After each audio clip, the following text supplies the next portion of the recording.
चलिए दोस्तों, आज हम करेंगे CHSL 2025 के लाइव मॉक का सोल्यूशन और उसमें भी अच्छे क्वेश्चन का सोल्यूशन करेंगे, बाकी फालतू के नहीं। CGL वाला है वो पूरा करते रहेंगे। बस यहाँ पर आपको एक चीज याद रखना है कि अगर आपको लगता है कोई क्वेश्चन टफ है, जैसे CHSL का आपने अटेम्प्ट किया, तो 9919293977 पर आप भेज दिया करो, जो भी अच्छा क्वेश्चन लगता है। देखो काफी लोग भेजेंगे, उसमें से कुछ तो कॉमन होंगे, ऐसा नहीं होगा कि कोई क्वेश्चन छूट जा रहा हो।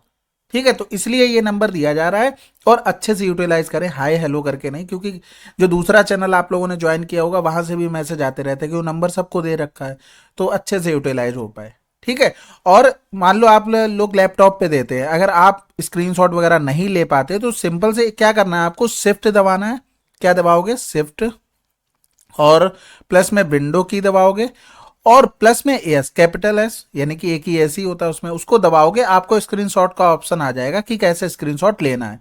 तो वहां से स्क्रीनशॉट लेके आप मुझे डायरेक्ट इस नंबर पर, कोशिश करेंगे टेलीग्राम पर भेजने की। व्हाट्सएप पर इतना एक्टिव नहीं रहता हूं, टेलीग्राम पर एक्टिव रहता हूं, तो इसको हम जल्दी से पिक कर लेंगे। ठीक है, तो ये आप अपनी तरफ से कर सकते हो, मैं तो अपनी तरफ से निकालूंगा ही क्वेश्चन।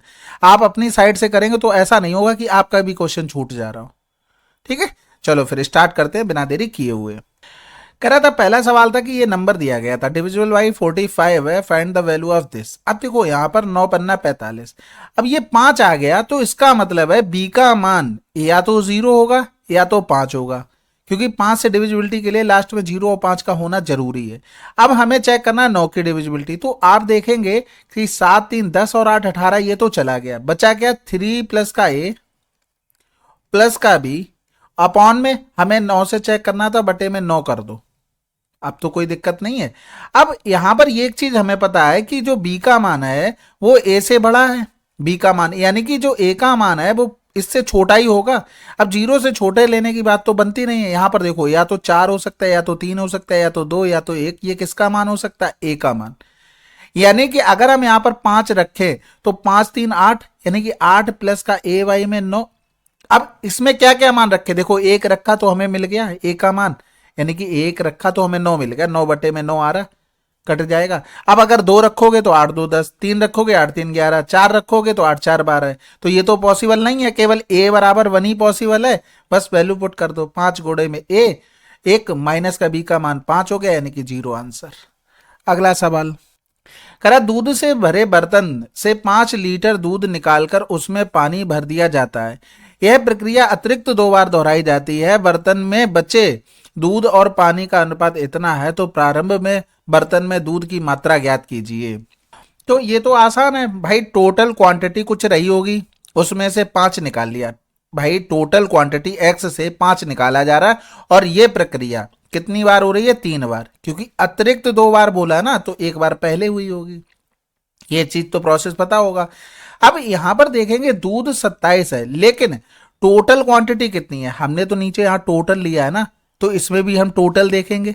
तो 8 7 15, हासिल लगा 1 हो गया, 3 9 3 12 हो गया, यानी कि 125 हो गया। अब इनका क्यूब रूट लेंगे तो 1 माइनस का 5x बराबर में 3 बटे में 5 हो गया, यानी कि 5 से 3 चला जाएगा तो 2 बटे में 5 बराबर में 5 बटे में x हो गया। तो x बराबर में 12.5 लीटर आ जाएगा। खत्म। अगला सवाल कह रहा था, 1 मीटर लंबी लड़की अपनी आंखों से आकाश में उड़ रही एक पतंग का उन्नयन कोण 30 डिग्री है। यदि पतंग जमीन से 20 मीटर ऊपर उड़ रही है तो पतंग और लड़की की आंखों के बीच की दूरी क्या है? देखो, पतंग ये यहाँ पर उड़ रही थी 20 मीटर, 1 मीटर ऊंची लड़की थी भाई, और यहां से इसको मिला देंगे, इसका उन्नयन कोण क्या था? 30 डिग्री था। और पूछा क्या गया? पतंग और लड़की की आंखों के बीच की दूरी क्या है? बहुत आसान हो गया। ये 1 मीटर है, तो ये कितना बचेगा? 19 मीटर, और ये 60 डिग्री है। आपने रेशियो भी पढ़ा होगा, अगर ये 1 है, ये √3 होता है, ये 2 होता है, तो 1 बराबर 19, 2 बराबर में 38। अगला सवाल करा, केंद्र ओ वाले एक वृत्त में ए बी एक जीवा इस प्रकार है कि पी ए पी वी दो स्पर्श रेखाएं हैं। यदि ए पी वी 72 डिग्री है और डी चाप ए बी पर कोई बिंदु है, तो ए डी बी की माप क्या होगी? ये तो आसान है, इसके डायरेक्ट रिजल्ट आपको सर्किल के एंगल वाले 5 6 शेयर किए हुए हैं टेलीग्राम पर पीडीएफ फॉर्मेट में, तो उसको आप देख लो, उस पर क्वेश्चन आते हैं। आप बेसिक से करते हैं तो टाइम लगता है, डायरेक्ट रिजल्ट से आप जल्दी कर ले जाएंगे। ठीक है, यहाँ तो इसमें ये ए हो गया, ये पी हो गया, ये बी हो गया, इसका मान दे दिया था, और देखो इसमें इसका मान पूछा था, ये दीर्घ चाप पे हो गया और लघु चाप पे इधर हो गया, लघु चाप पे ये बन गया। अब देखो यहाँ पर डायरेक्ट रिजल्ट क्या होता है, ये अल्फा मान लो, ये बीटा मान लो और ये मान लेते हैं गामा। तो यहाँ पर अल्फा अगर बराबर निकालना हो, अल्फा बराबर निकालोगे तो 90 प्लस का गामा बाई 2, और आपने अगर बीटा निकालना है तो 90 माइनस का गामा बाई 2। तो यहां पर हमें ये वाली कंडीशन निकालनी है, यानी कि 90 माइनस का गामा का मतलब 72/2 हो गया, यानी कि 36 हो गया। 90 से 30 गया तो 60, 6 और कम कर देंगे तो 54 डिग्री आंसर। अगला सवाल कह रहा था, एक स्कूल में कुछ छात्र है, प्रत्येक लड़के को 20 मिठाइयां मिलती हैं और प्रत्येक लड़के को प्राप्त मिठाइयों की 80% मिठाइयां मिलती हैं। अगर इनको 20 मिल रही है प्रत्येक लड़के को, तो 20 का 80% 16 हो गया, यानी कि प्रत्येक लड़की को कितनी मिल रही, 16 मिल रही। कह रहा है यदि वितरित की गई कुल मिठाइयां इतनी हैं और लड़कियों की संख्या लड़कों की संख्या से 2 कम है, यानी कि लड़के अगर x हैं तो ये x माइनस का 2 होगा। हमसे पूछा गया लड़कों की संख्या, बस कहानी खत्म हो गई। यानी कि अगर हम इन दोनों का गुणा करें तो 20x प्लस में 16x माइनस का 32, इसका गुणा किया इन दोनों का भी, बराबर में हो गया 1840। सॉल्व कर लो इनको, यानी कि 36x और 2 हो गया, 4 3 7 हो गया 8, 18 दूनी 36, 18 कम 18 चौक 72, x बराबर में 2 पंजे 10, 2 दूनी 4। अगला सवाल कह रहा था 3 अंडे 4 संतरे। देखो हाँ ये सवाल है ना, आप इसमें देखो क्या कोशिश किया करो, पहले तो सम बराबर आ रहा वो सब कुछ ठीक है, उसको छोड़ो, हमें निकालना है संतरे के लिए।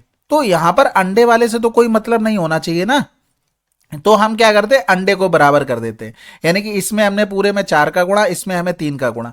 रफ सीट में आपको उतना ही लिखना जितना जरूरत है। आपने देख लिया इसमें हमें 4 का गुणा करना है, तो पूरे में रफ सीट पे कितना लिखना, 4 चौकू 16 संतरे बराबर में 0, 4 दूनी 8, 4 तीन 12। और आपने देख लिया इसमें 3 अंडे थे, तो बराबर करने के लिए इसमें 3 का गुणा, तो 3 चौकू 12, 3 तिरका 9 हो गया, यानी कि 9 संतरे बराबर में 3 0 36 108 हो गया। इतना डायरेक्ट लिखना है। अब आपको पता है अंडे वाले कब कटेंगे, जब उनका डिफरेंस करेंगे, तो यहां पर भी डिफरेंस 16 से 9 गया तो 7 संतरे बराबर में 0 0 2, ये हमारा आंसर आ गया। तो आपको उतना ही लिखना है जितनी आपको रिक्वायरमेंट है, पूरी इक्वेशन लिखने की जरूरत नहीं है। अगला सवाल, ये तो आसान था, बस इसलिए ले लिया क्योंकि इससे स्पेसिफिक सवाल पूछता ही रहता है। दुकानदार का दावा वह इतने किलोग्राम कीमत की दाल इतने किलोग्राम पर बेच रहा है और 1 किलोग्राम के बजाय इतना दे रहा है। देखो अपने पास से उसने क्या किया, 90 रुपए खर्च किए दाल के लिए, लेकिन ग्राहक से 84 रुपए ले रहा है। लेकिन हुआ क्या है कि ग्राहक से 1000 ग्राम के पैसे ले रहा, अपने पास से 840 ग्राम ही वस्तु दे रहा है। बस इसी को सॉल्व करना था, एक जीरो इससे चला गया, यानी कि 90 से कितने ज्यादा जा रहा, 10, 10 बटे में 90 गुणे में 100, और ये पता ही होगा 11.11% आंसर। अगला सवाल कह रहा था, दो ट्रेन ए और बी प्लेटफॉर्म पर खड़े एक व्यक्ति को क्रमशः 3 सेकंड और 40 सेकंड में पार करती हैं। यदि वे एक दूसरे की ओर चलते हुए 10.4 सेकंड में एक दूसरे को पार करती हैं, तो ट्रेन ए और ट्रेन बी की चाल का अनुपात क्या है। इसमें देखो स्पीड अगर हम मान लें, स्पीड मान लेते ए की एक्स हो गई, बी की वाई हो गई, ठीक है। तो एक चीज बताओ, जो डिस्टेंस लिखेंगे, डिस्टेंस ए की कितनी हो जाएगी, 3 सेकंड में अपनी लंबाई पार करेंगे, ये स्पीड का रेशियो था। यहां पर क्या है ना, डिस्टेंस कांस्टेंट वगैरह कुछ नहीं है, नहीं तो रेशियो पर भी काम हो जाता है। तो पहली बात तो यही है कि बेसिक से आना चाहिए, आपका टाइम भी बच गया होगा तो बेसिक से कर पाए नहीं कर पाए ये भी डिपेंड करता है। और यहां पर अगर डी बी की देख लें तो ये हो गया हमारे पास भाई 40 बाई हो गया, ठीक है। अब ये डिस्टेंस आ गई, इसी डिस्टेंस को x प्लस वाई की स्पीड से वो कितने समय में कवर कर रहा था, 10.4 में, यानी कि 104 बटे में 10 लिख सकते हैं, ठीक है।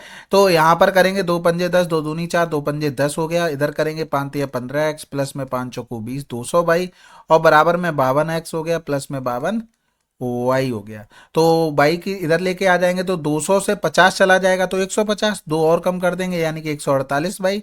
इधर चला गया तो 12 से 5 गया 7, 4 से 1 गया 3, ये x हो गया हमारे पास। तो x अपॉन में y लिखेंगे तो 148 अपॉन में 37 हो गया।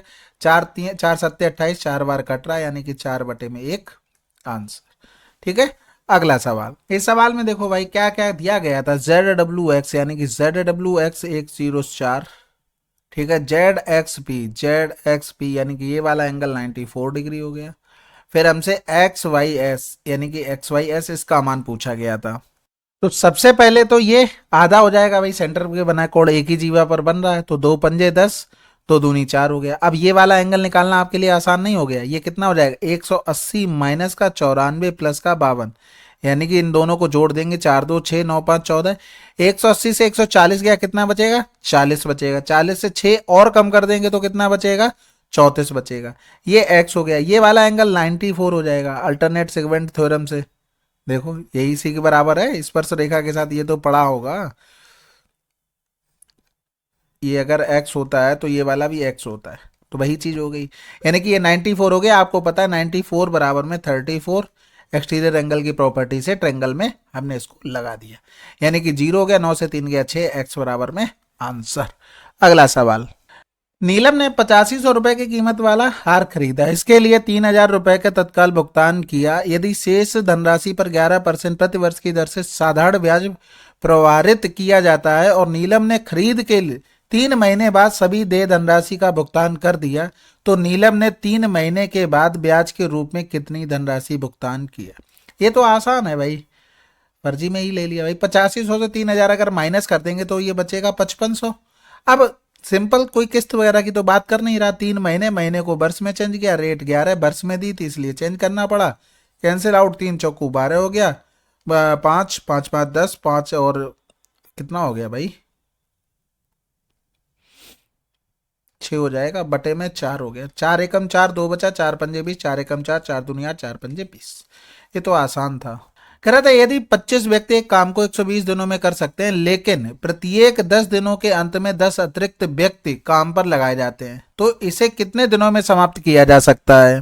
तो सबसे पहले तो अगर एक आदमी का हम मान लेते इफिशियंसी 1 मान लेके, तो एक इफिशियंसी टोटल 120, इतना टोटल वर्क हो गया। अब हुआ क्या है कि 25 आदमी पहले दिन काम किए, यानी कि इन्होंने 10 दिन काम किया, फिर 10 आदमी और आ गए, 35 हो गया, इन्होंने भी 10 किया, फिर 10 आदमी और आ गए, इन्होंने भी किया, यानी कि कुल मिलाकर हम यहां ये कह सकते हैं 10 कॉमन लेकर कि 25 प्लस का 35 प्लस का 45 इस तरीके से चल रहा होगा। ठीक है, अगर यहां पर देखें तो ये 25 गुणे में 120, तो ये कैंसिल आउट हो गया 0 से 0, 12 पंजे 60 हो गया, 12 दूनी 24, 6 30 हो गया। और ये हमें यही सीरीज में पकड़ना है, ये कौन से दिन पर खत्म होगी इसी तरीके से चलते चलते।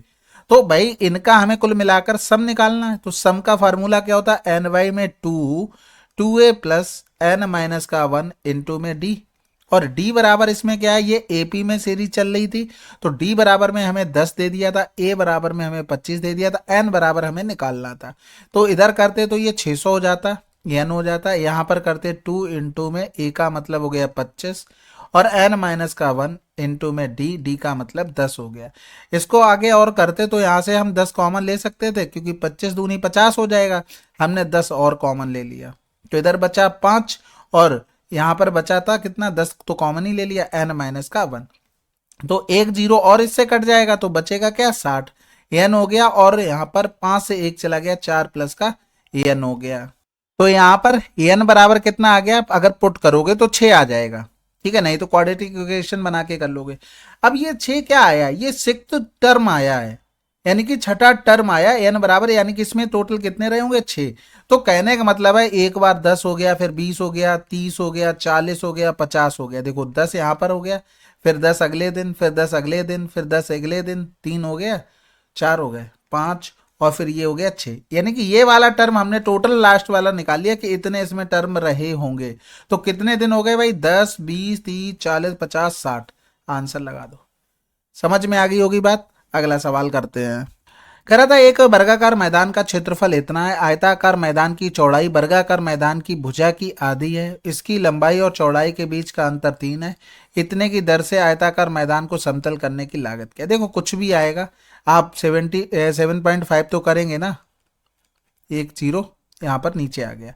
तो आपने देखा 3 का मल्टीपल, 3 2 5 4 9, 3 2 5 4 9, और इधर हो गया 8 3 11 4 15 4 19, और 4 4 8 2 10 3 13, 3 3 6 5 11 और 1 12 हो गया, 5 3 8 1 9 3 12, यानी कि 2 ऑप्शन हमें मिल गए। तो अब इसमें थोड़ा सा आपको दिमाग ये लगाना था। अब देखो कितनी भी कैलकुलेशन करोगे, एक जो 5 ऊपर आ रहा है वो नीचे तो 10 ही है ना, उसको तो हमें काटना ही पड़ेगा, और वो कहाँ लेके जाओगे भाई। इसमें आ रहा था 25×75, तो आपने अगर काटा 5×2=10, 5×5=25, ये 5 फिर भी रह गया। यहाँ पर कोई ऊपर इवन नंबर बन रहा होगा, उसी से तो कटेगा।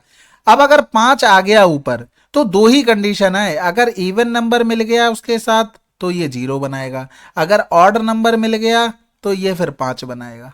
दो ही कंडीशन है, तो 0 तो ऑप्शन में दिख नहीं रहा था ना, आंसर लगा देते। ये चीजें बस समझाने के लिए क्वेश्चन लिया, इसी तरीके से मतलब आप ऑप्शन एलिमिनेट कर सकते थे, बाकी तो कुछ नहीं था, आप आराम से बेसिक से बना सकते हैं। तो ये थे क्वेश्चन हमारे पास, जो कुछ भी होंगे 17 10 12 क्वेश्चन। तो आपको नंबर हमने बता ही दिया, आप अच्छे से उसको मतलब बता दीजिएगा कि कौन कौन से क्वेश्चन अच्छे लगते हैं जो आपसे नहीं हुए या टाइम टेकिंग हो रहे हैं, जिससे क्या होगा कि कोई क्वेश्चन छूटेगा नहीं जो आप लोगों से फंसा हो। ठीक है, तो आप ध्यान रखना। बाकी बताइएगा कमेंट बॉक्स में कोई सजेशन हो, और स्कोर क्या रहा CHSL प्री के मॉक में। मिलते हैं अगले वीडियो में, तब तक के लिए जय हिंद जय भारत।